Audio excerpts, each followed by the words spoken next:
मोहसिन भाई, जैसे मैंने इंट्रोडक्शन में कहा था कि एतिकाफ़ में ज़ाहिर लोग बैठते हैं इस अशरे में, एतिकाफ़ का असल मकसद और मफ़हूम क्या है? माशाअल्लाह।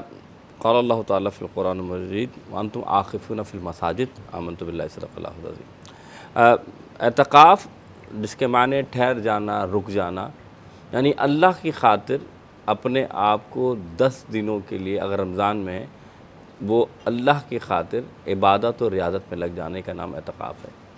एतिकाफ़ की 3 किस्में हैं। सबसे पहली किस्म जो है वो सुन्नत मौक़ूदा अल किफ़ाया है, यानी कि जो हम रमज़ान की 20वीं रोज़े को मगरिब यानी सूरज से पहले, जब सूरज गुरूब हो रहा हो उससे पहले पहले मस्जिद में दाखिल होते हैं, और शव्वाल का जब चाँद निकलता है यानी ईद का जब चाँद निकलता है उसके बाद मस्जिद से बाहर जो है जाते हैं। तो इन 10 दिनों का जो एतिकाफ़ कहलाता है सुन्नत मौक़ूदा अल किफ़ाया कहलाता है, और ये रमज़ान के अंदर रखा जाता है, यानी इसी रमज़ान से लेकर 30 या 29 रमज़ान जब तक चाँद ना निकले।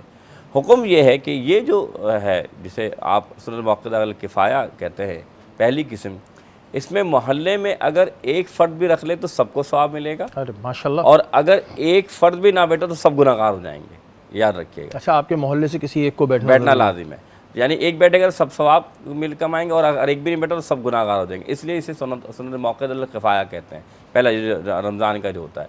उसके बाद नफली एतिकाफ़। नफली एतिकाफ़, अब किसी का दिल चाह रहा है, उसके साथ मजबूरी है, ड्यूटी है, या फिर किसी प्रोग्राम में उसके मामलात हैं, लेकिन वो एतिकाफ़ करना चाह रहा है, तो उसके लिए फरमाया कि वो नफली एतिकाफ़ कर ले। नफली एतिकाफ़ 1 घंटे का भी होता है, 2 दिन का भी होता है, 3 दिन का भी होता है, और आप चाहें तो एक रात का भी कर सकते हैं। नियत करके जाना। नवई तो सुन्नत एतिकाफ़ आपने पढ़ना होता है, और नियत कर ली नफली एतिकाफ़ की, तो इसमें जो है आप कर सकते हैं। तीसरा एतिकाफ़ वाजिब एतिकाफ़ है। वाजिब एतिकाफ़ कोई शख्स नज़र मान लेता है कि फ़लाँ फ़लाँ मेरा काम हो जाए, तो फिर मस्जिद में एतिकाफ़ कर ले, 1 दिन के लिए, 1 रात के लिए इसलिए।